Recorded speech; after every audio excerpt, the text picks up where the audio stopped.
Dirk. Hi there. Oh, David Kopp's here too. Hi Mel, how are you doing? I'm good, and you? Yeah, all good, thanks. My video is not working on my laptop, and I'm at home. Yeah, I don't know what's happened to it, but anyway, I've got a nice one at work now. Camera. How's Bloom? Yeah, I think Hendrik? Doing well this side, Mel, and yeah, it seems that we're going to have some rain today. Morning, Andre, welcome. Good morning, everyone. Thank you. Morning. Our weather also looks like it's turning today. Hey, David. yeah, we've got some good rain going in Krugersdorp at the moment, which is nice. It's nice to wake up to a wet day. Krugersdorp.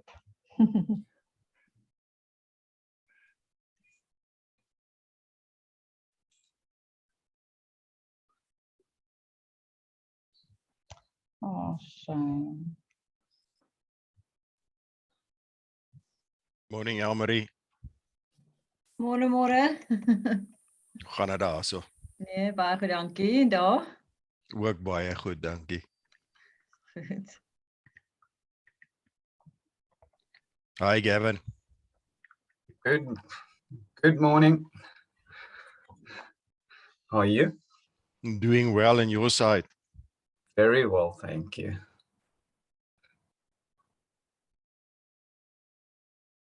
Morning, Sharon. How are you this morning?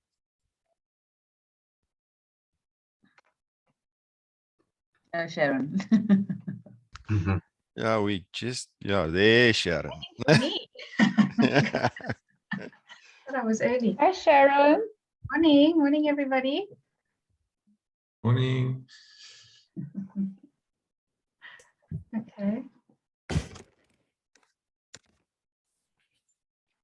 Are you really waiting for me, Hendrik? No. No. We've got more than enough time still before we need to start. So that's. Thanks for making it, Dirk. I know you thought it was next Friday, so I'm very glad that you're here. No, I got the groups mixed up, but that was the only invite I got. So obviously I missed the first mailing list. Ah, no, I can't believe I would have done that. Definitely not. Probably on Gavin's request. Absolutely.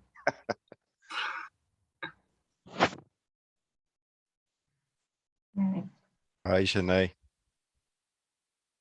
Good, thanks. Hi. And you? Hi, Dion. Gerrit.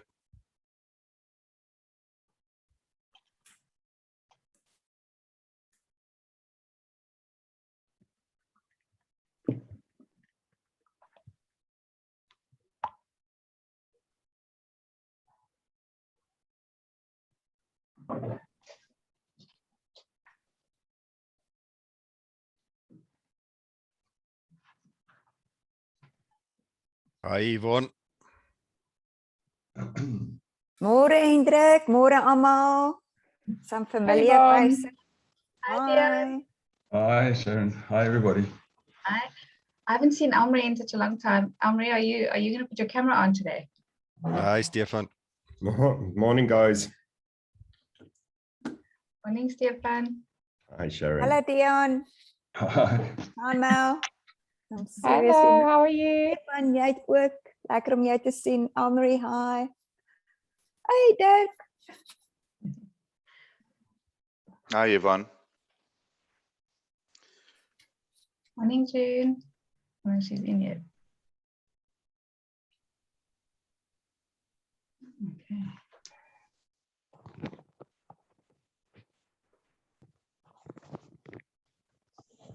See all these coaches that keep dead quiet, Hendrik. They're comfortable with the silence. They used to listening, Sharon. Makes sense. Hi, Sharon, Mark. it's very early. Oh. I'm glad to see you all bright and sparky so early in the morning on a Friday, especially. I'm very excited, so I couldn't help myself. Morning,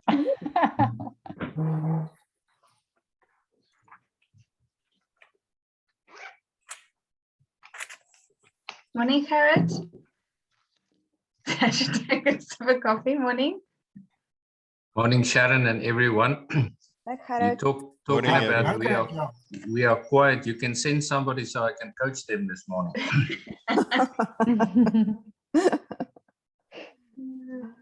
I was San Lemire, Sheriff. Hi Mark. Hey, everybody. Dirk, I'm still there for a while. So Lucky bagger. Morning, yeah, so you- Mariette. Hi Mariette. Morning. Hi, Dirk. Morning, Hello, everybody. Sharon. Hey, Piet. Hi, Piet. Morning, Hi, Stefan, everybody. Martin, Jelle, Gavin. David, morning.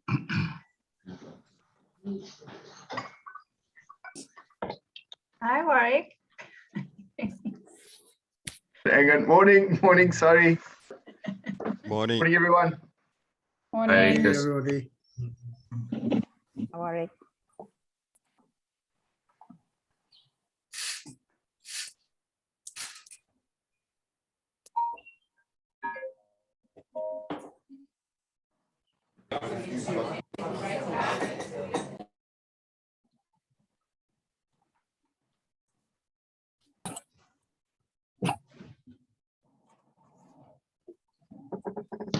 Okay, so Sharon, I think we'll start. What do you say? And I'll just keep an eye on the door to let everybody in that's still coming in.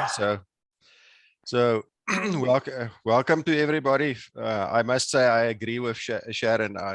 I'm so excited about this morning. It's not true. So yeah, so welcome to everybody, specifically Sharon, that's the co-author of what's happening here this morning, as well as Andre that made his time available from Comensa.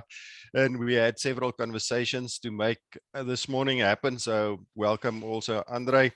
David from the FBI, thank you very much. I think this is, in my mind, a crucial part of where I see the industry going. So thanks for making time to join us this morning.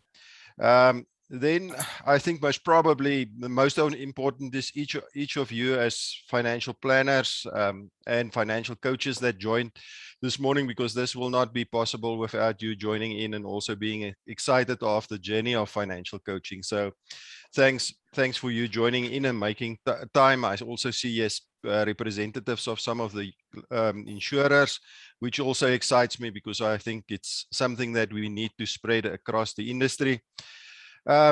Perhaps just a word or two in terms of my mind, in terms of, or our minds, in terms of why creating this group is, I think it's a space for myself, and if I can talk on Sharon's behalf, also a space for where we see that we can come together as people that is interested in financial coaching, irrespective if you're a planner or a life planner or a coach or a psychologist, if anybody that's interested in financial coaching, where we can then share with each other in terms of best practices.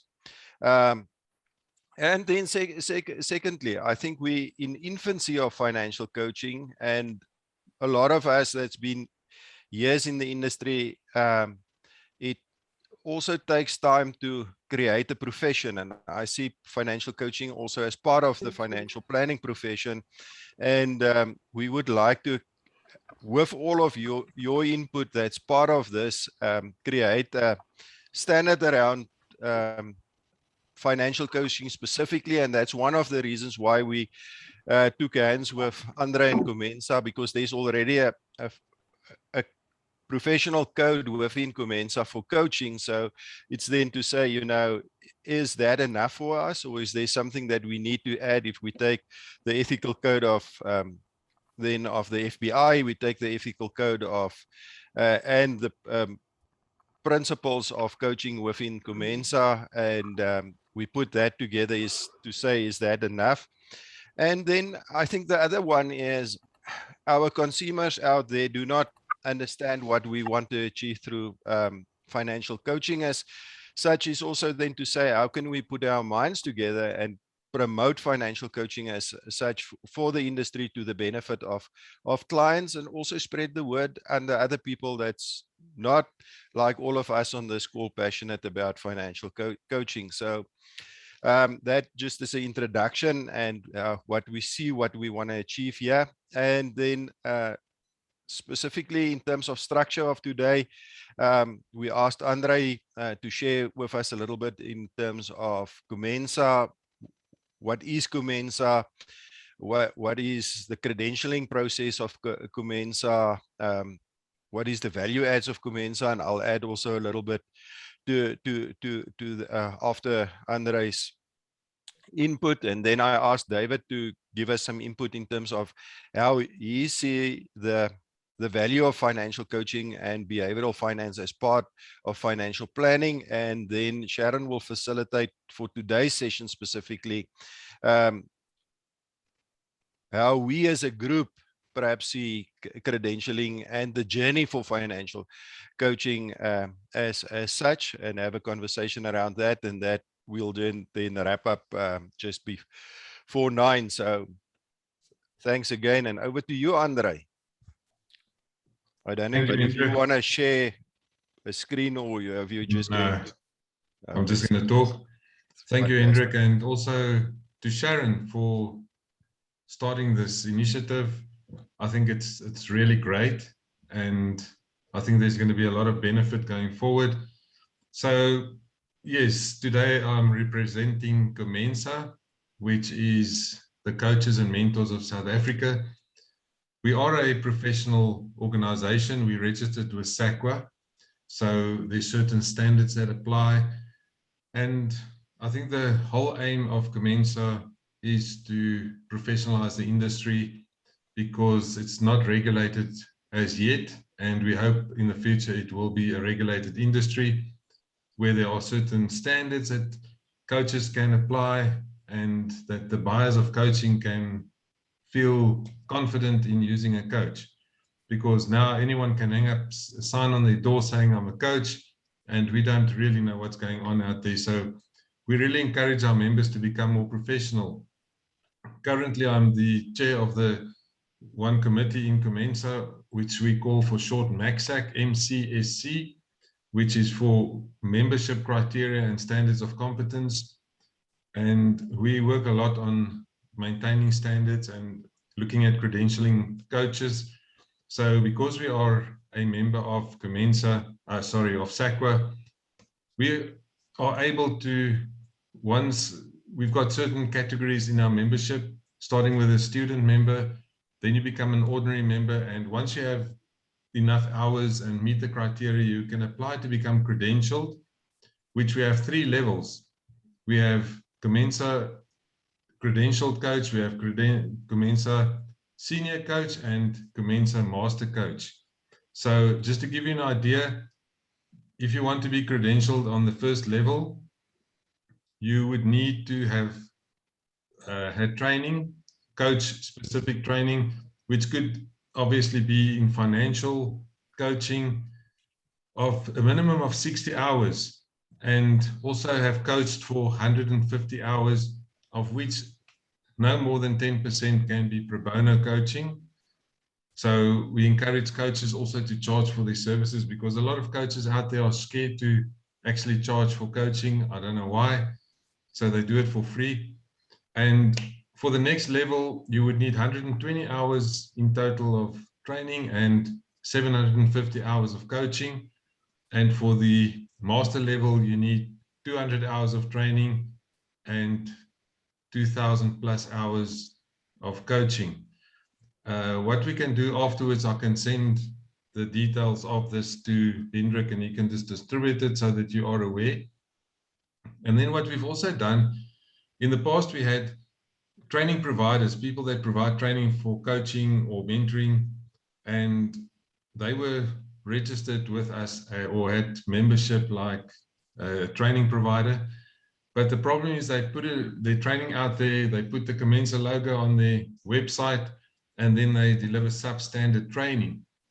And we had people complaining, and they were dissatisfied with these training providers. So we changed the system, And now we approve programs from training providers. And there we also have 3 levels. We have a bronze program, we have silver and gold.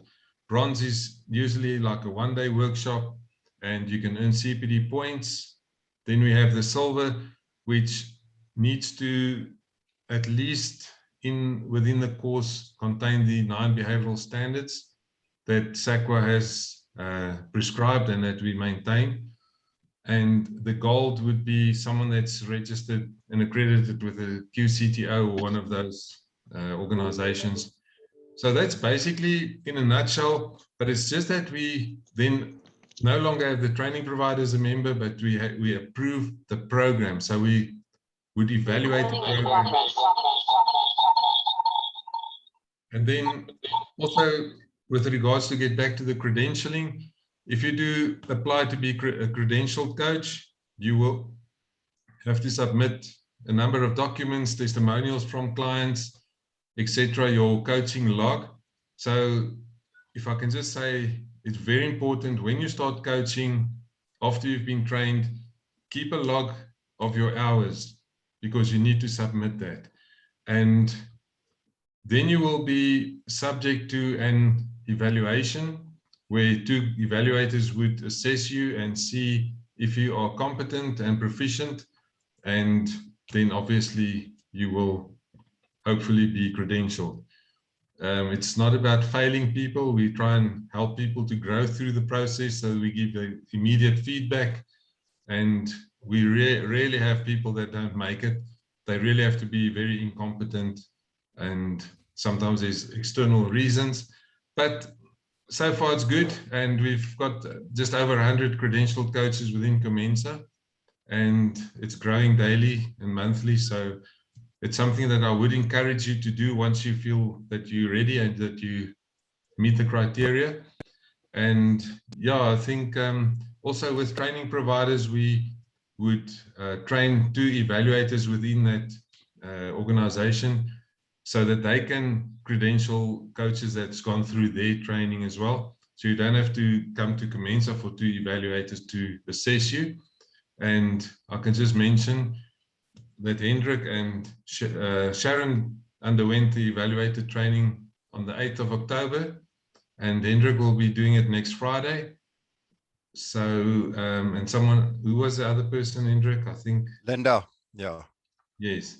So, yeah, they're up to it, and they would then become evaluators to be able to credential you once you meet the criteria. I think that's about it. If there's any questions, you're welcome to ask, but I'll give some details on email through Hendrik, and he can just distribute it with everyone. I can also just maybe give my email. It's mcsc@comensa.org.za if you want to contact me for anything. Thank you very much. Any questions for Andre? You can just unmute and go. We're not such a... So perhaps from my side, I think there's a lot of benefits of belonging to Comensa, especially now. What the benefit, I must say, of COVID is, one of the big benefits is that all the chapters have their meetings online still currently. And you know, in the past month, if I can just think, Cape Town had a 2-hour session on coaching small businesses. The Limpopo chapter had a session on meta states and your mood in this changing and uncertain times, which was very beneficial.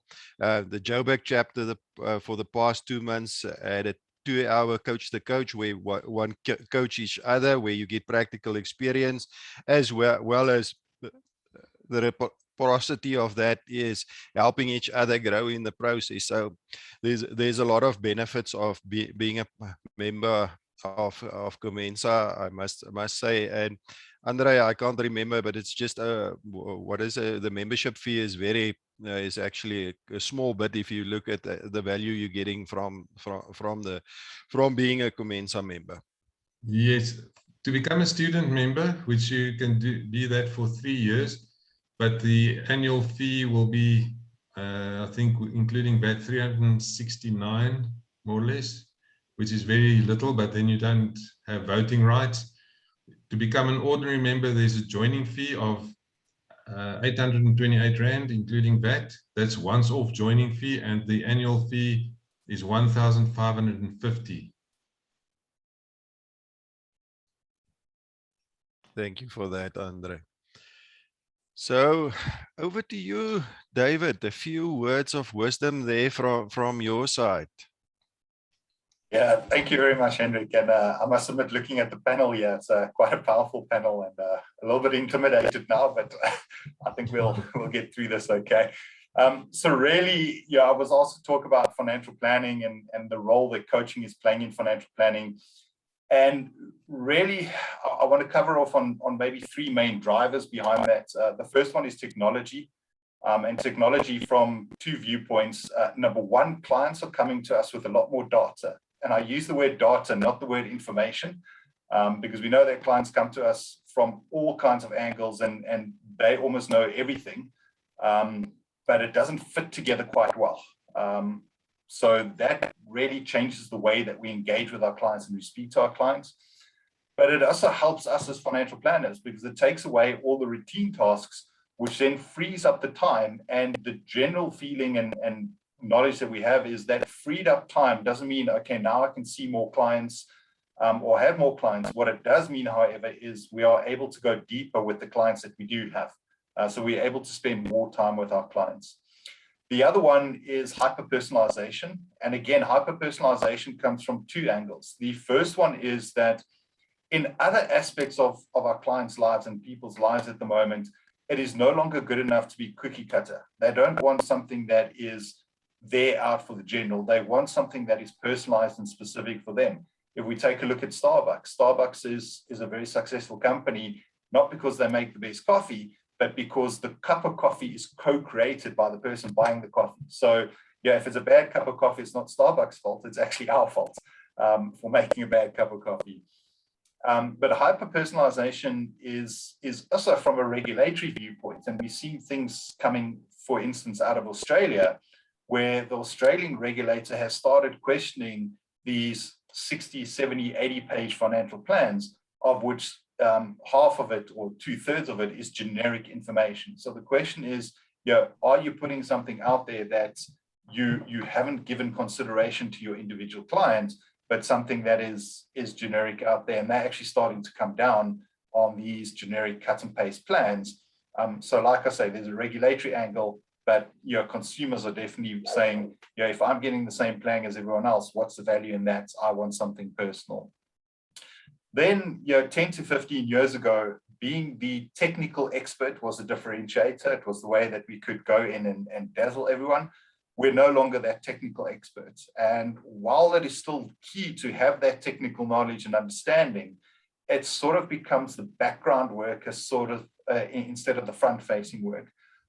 So our knowledge is there to remove complexity out of clients' lives rather than giving complexity in lives. And then, to bring it back to the coaching question, when I was still in practice and how we looked at it again 10, 15 years ago, when you approach, let's say, a retirement question, the question you ask your client is, how much money do you think you need in order to retire comfortably? Now, the big problem with that question, number one, it's closed-ended. It focuses purely on the money side of things. And particularly when you're dealing with a younger person, they don't know what that kind of means. And you sort of start getting thrown these ridiculous figures out there because people don't really understand and they can't see 20, 30 years in the future. So the question has now changed when you talk about retirement planning is that, we ask the question, how do you see yourself living in retirement? Or what needs to happen for you to stop doing something that you don't enjoy? So again, those are coaching techniques in terms of using those more open-ended questions. And what that does is that changes the concept of retirement. Because in the technical world, purely retirement was a date that we were aiming towards at 65, whereas retirement is now a lifestyle that we're aiming towards. And by asking those open-ended questions, we start realizing that retirement may actually be in the client's immediate future. So their retirement goal might be, well, I'd really like to take my hobby of photography and turn it into a business so I can stop doing my daily 9 to 5. And then it's not a thing of, okay, well, we're aiming for this at 65. It's a case of, okay, what do we need to do to make that happen in a year's time, 2 years' time, 5 years' time? So everything has changed when it comes to those kind of things. It also changes in the way that we present solutions to the clients. And one very interesting research I read was around annuities and presenting annuities to clients. And a lot of times we would say, well, this is annuity, it's a guaranteed annuity, and it pays out until you die, which actually has negative connotations. Whereas if we change the way that we present that information to clients and say, well, here's an annuity, and this annuity is structured in such a way that it pays out for as long as you live, it really changes the conversation, because that's more positive. And in fact, clients are more willing to engage with us when we use those positive connotations. So yeah, again, just in summary, yeah, financial planning did start from the financial services industry's need to distribute products. And I think over the last 50 years of financial planning getting established as a profession, and Andre, hearing you talk, I think we're going through a lot of the same things as the coaches. We've got everyone can call themselves a financial planner, regardless of what their qualifications, what their experience, what their competence is. And we're really trying to make sure that that carve out is happening in legislation. So not everyone can call themselves a financial planner, but it really has evolved from that need to distribute products to a profession of advice. So we are seeing that, yeah, financial planning is first and foremost about the person, about the life that they want to live. And secondly, it starts becoming about the products as a potential solution, but not the only solution. And we're also seeing financial planning is no longer something that is done to somebody, but rather something that is done with someone. And you'll see the 6-step process is being updated. The FPSB released probably about 2 or 3 months ago now, new language around the 6-step process, where we're bringing a lot more of those words in, like collaboration and working with. The problem is, as well, with financial planning being such a young profession across the globe, it is at different stages. So, you know, it is probably more advanced in places like Australia, in the UK, in the USA, and less advanced in some of the other territories. So again, in terms of getting it established as a global profession and aspiring to those global standards, of which the CFP designation is really going to catapult us to the profession like medicine, nursing, teachers, and everything. So yeah, that's just a few thoughts and nutshells about why the coaching is the future of financial planning. It's not the older way that we used to do things. And thank you for the opportunity, Hendrik. No, thanks for you being here, David. Any questions perhaps for David, or comments that somebody wants to add to what David is saying? Hendrik, David, thanks. I'm really great, to see you and you speak my language. But I wanted to know if you now, and I saw there was a little bit of communication on the 7 steps instead of the 6 steps. Has that been updated? Has that been adopted in South Africa, and not just only, in line with the international CFP standards? Yeah, so the only one who's updated to a sort of a 7th step is the CFP board in the USA. So the FPSB, it's retained with the 6 steps. And I suppose this is something, and this is now another passion project of mine, is that financial planning is no longer a process, and we shouldn't view the 6 steps, and probably where we've gone wrong is calling it the 6 steps of financial planning. It is actually the financial planning practice standards, and that delivers rather a framework. And for me, the practice standards is not a thing that I must follow by the key. It is more a client engagement framework. And if you use it as a client engagement framework, you can then implement those practice standards in the best way of dealing with your clients. And this is where I'm quite excited to see the coaching and mentoring professional body and the financial planning professional body coming together, because those skills of saying, okay, well, this is what the code says. And I'm a big follower of Simon Sinek, and it starts with why. And if we look at the practice standards, it tells you what you need to do, but how you do it is where you apply your interpersonal skills to say, well, let me take this and do it differently as long as I cover off on the what. So I don't think it needs to be updated to the 7th step. The 7th step is actually within the 6 steps. We just need to adapt and say, how are we going to actually implement this in a way that it makes sense for clients and not make sense from a compliance viewpoint.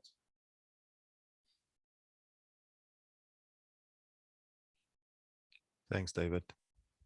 Any other questions for David, or if something popped up in terms of for Andre?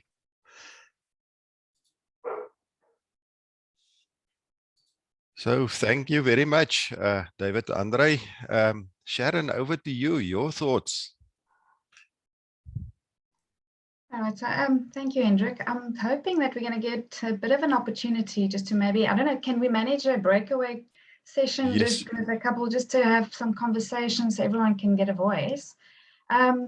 I think what I'd like to achieve through this conversation is really trying to understand what it is that you as individuals, financial planning coaches, need from this community, because we're going to start this thing. It's very new. It doesn't exist yet. So we have an opportunity now to design what it's going to look like and how it will make sense for you as a financial planning coach. Okay, so remember when we started on this journey, if I think back, the thing around coaching is really, and there's different definitions all over the world around coaching, but it's really about being thought-provoking, collaborative, professional, and helping your client understand what it is that's keeping them stuck, okay, and especially around their relationship with money, because that's the lens as a financial planning coach that we're going to be looking in to see, what is going on with the client. How is their money showing up in their lives? How does it get in their way? How do we help them see their money differently and help them move forward so that they can be successful? Because whatever's holding them back, you need to create awareness around it, and maybe just creating awareness is enough to help them move forward in a way that makes sense for them.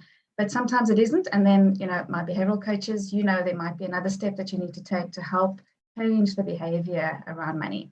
Now, with a coaching element, when we think about Comensa and credentialing as a coach, and I mean, Andre, you're going to have to help me out here. I know that it is very coaching. We spend a lot of time, in a coaching session, you're basically coaching the whole time, asking questions, helping the client see new possibilities, new perspectives, and then getting them to find their solution, that's what coaching is, right? But as financial coaches, you're still doing a lot more than that. There's a little bit of advice. You have to understand the technical aspects of financial planning. You're going to come in and guide a little bit, so it's not always pure coaching. But I think that there's a clear line as to when that happens and when that doesn't happen. So when you're stepping into your coaching role and when you have to step into a financial planner role. So there are going to be, I think that the standards, the 9 competencies that Hendrik referred to around Comensa, they're all there in the way that we're engaging with our clients in this way. I've made sure that it's in the training, and I know Hendrik's made sure that it's in his training program as well. So it's something that we've trained on and you're aware of it. It's now, what else do we need to bring in as a financial planner so that we can fulfill the whole role and not just be coaches for our clients, but also make sure that they're taking steps towards being successful around their money as well, which would be a planning environment, I would say. Okay, so that's my position, because I'm hoping what my question is for you guys now when you go into the breakaway groups is, what do you think is different? Okay, what do you need? Maybe, wait, I'm coming with the question now. If you were to be back here next month, okay, in this session that we're going to be creating on a monthly basis, what is it that you would need to get out of it to make it worthwhile for you? Okay, now don't worry about competencies, don't worry about standards, don't worry about that. What do you need that's going to make it worthwhile for you to show up every month and be part of this group? Okay, Hendrik, can we break away? Can we maybe just like 9 groups? Okay, would that make sense? Is that too many? Yeah, I made 8, so if that's fine with you, then there we go. Thanks, Sharon. Okay.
Hello, Mariette.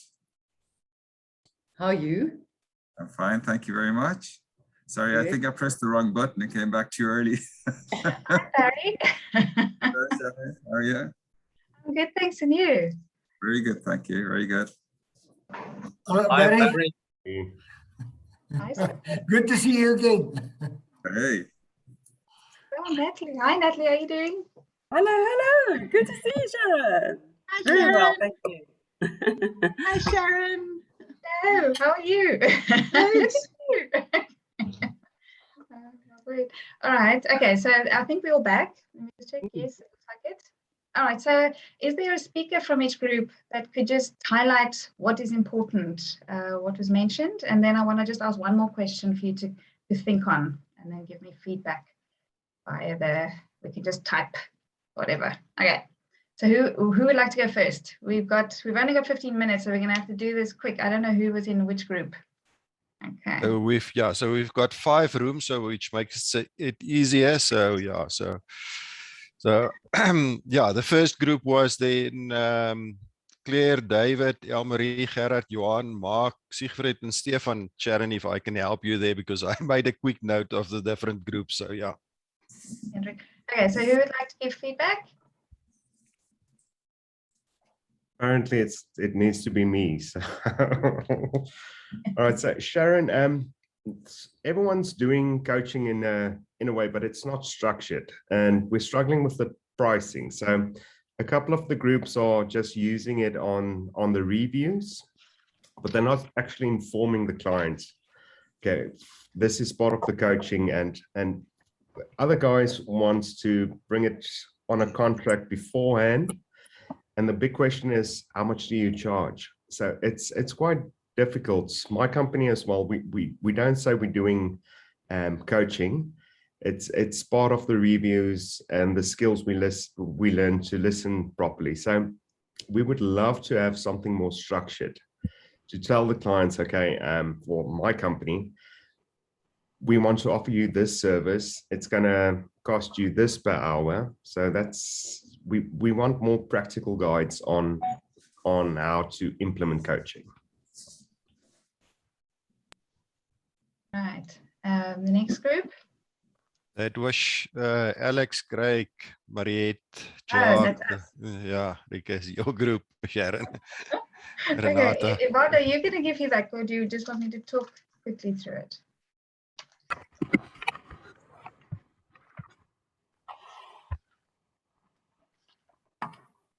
Hi, yeah, I can give feedback. I think that, just from what everybody shared, the opportunity to create a community of where case studies, experiences can be shared in a safe space. I think that was really what came through quite strong. Also to keep it short, structured and topical, to make sure that there's purpose in why we have these events. Definitely how to charge, how to have the conversation, how to really have a process, maybe not a process, but an engagement sort of reference, very much to what David spoke to earlier. And then also for the parties that participate and contribute to help each other get unstuck. So being there for each other and supporting each other in that way, so that as individuals, we can also grow and develop. That came through from our group. Yeah, I think there was some mention made of mentorship. How do we get to share experiences for those that have done it for a while and really impart that knowledge. And I think that refers also to different models being used, and how can we co-create and co-collaborate and see when to use what and how, because there are so many different forms, shapes and sizes of how we do coaching. And it's not a doing way, but it's a being way. And how do we distinguish that? I think that's really what came out. And then lastly, this whole thing of contracting with clients. When do you know that you need to inform your clients that you're now taking on the role of being a coach and offer that? Okay, thank you, Yvonne. I've got all those notes. All right, next group.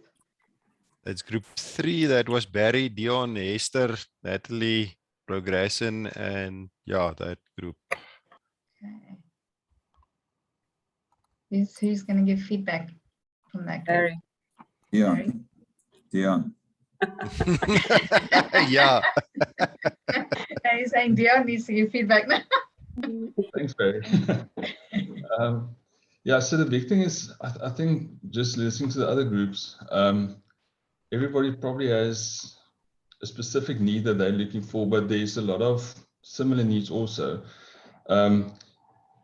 I think the great thing for me is to speak to like-minded people. And I told my group, 2012, I was thinking of getting out of the industry, going to accounting. And when I met Sharon, for the first time, people started talking my language. And I've grown a lot over the last 3 years. And yeah, so I think like Stephen said, he wants to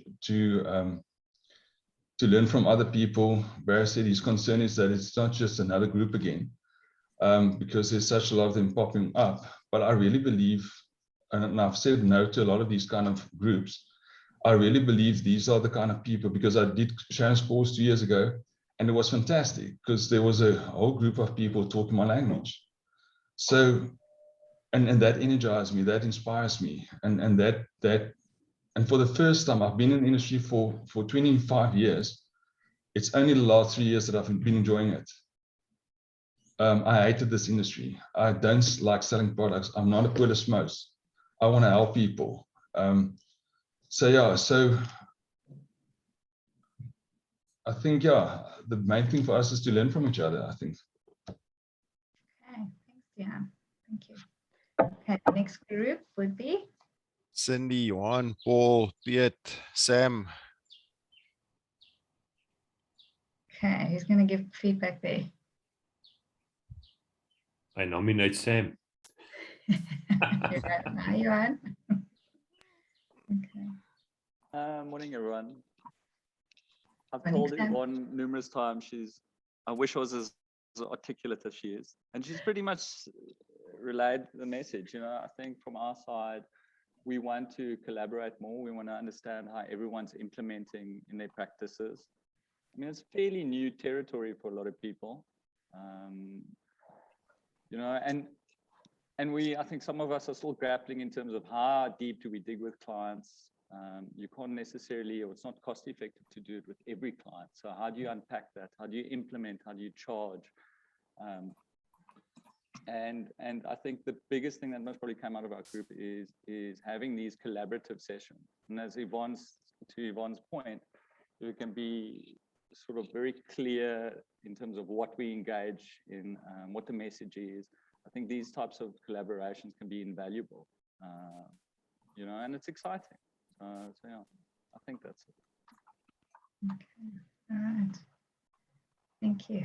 Is that it, Hendrik? Is that the 5 No, the 5th group was then Andre, Carla, Kobus, Dirk, Gavin, Ignatius, and June was in that group, if I look at my notes quickly. Hola. June. She was writing.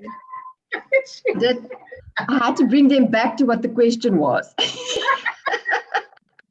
Okay, so Sharon, pretty much everything's been said, really. So it's definitely community for sharing and learning. Okay, we understand that we're probably building this thing together. And what came out strongly, and I think Stefan kind of started with that, it's the guideline on when do we charge for pure financial coaching, how do I enroll contract with a client, and then because a lot of the planners at this stage sees it as a combined thing with a review, it's intertwined, and that's what they feel they charge for in any case, because advice or financial advice might be automated at some stage. So they feel like that's the advice that they bring, and they already charge for that. So how do we make that distinction? And then also clarity on how to become recognized coaches. So talk to the accreditation. And we know that's also still kind of in the pipeline, but we can just have communication on that. And I think from my side, I would just love to brush up from time to time on, let's say, the theory and the models, because, you know, you include that into the process. Yeah, and that's us. All right, so thank you for, I've taken notes. Andre, I'm wondering, I've got a question for you that I'd like to post to the group. We're probably not going to get an answer today, but maybe it's something to reflect on, and then we can talk about it in our next session. If the coaches now in the room go through credentialing and they get their 150 hours and they log that, and we do the evaluation and we get them to go through your process, would it be possible to even think about a credentialing around financial coaching specific? Would that ever be something that we could think about? I'm sure we can look at that. So yeah, but we would require input from this group, the professionals. Okay. All right. So maybe that's the question I'd like you to reflect on. Maybe you can send maybe Andre, myself, and Hendrik an email as to what you would like. Would you want to have a financial coaching designation or credential, or is a coach credential the most important for you? So when you credential, which one do you want? Okay. All right. Okay. So that's it from me, Hendrik. I think I'm done. Yeah, thank you very much for again doing it well for us, Sharon. And yeah, from my side, big thank you for everybody's participation. Perhaps last thoughts, David, from your side, your thoughts after the engagement. Yeah, I think ideally this is like everyone has said, this is a new frontier and a new way to go. And yeah, I'll be reaching out to you to see maybe how FBI and Comensa can work together on this and come at it from both angles. I think this is where collaboration and partnerships work really well. So we'll have that discussion, but thank you. Great. Andre, last thought from you. I think it's exciting to have people talking the same language together, and I think there's an exciting journey going forward. And with the input, we can maybe put something nice together, you know, for the future. As Sharon mentioned, maybe as a financial coach specifically. So yes, we're going to rely on you people for the expertise to come from you. Thank you. Thank you, Andre, and thank you for everybody's participation. I must say, I'm hyper excited of what we're doing here. So, and putting it out there for our clients. So thank you very much for your time, and looking forward to our session next month. So all of the best for your practices and practicing coaching as part of financial planning. So all of the best. Thanks. Bye, everybody. Bye, everyone. Thank you. Good weekend. Bye. Bye, Thanks. everybody. Everyone. Cheers, guys. Bye. Thanks very much. Cheers.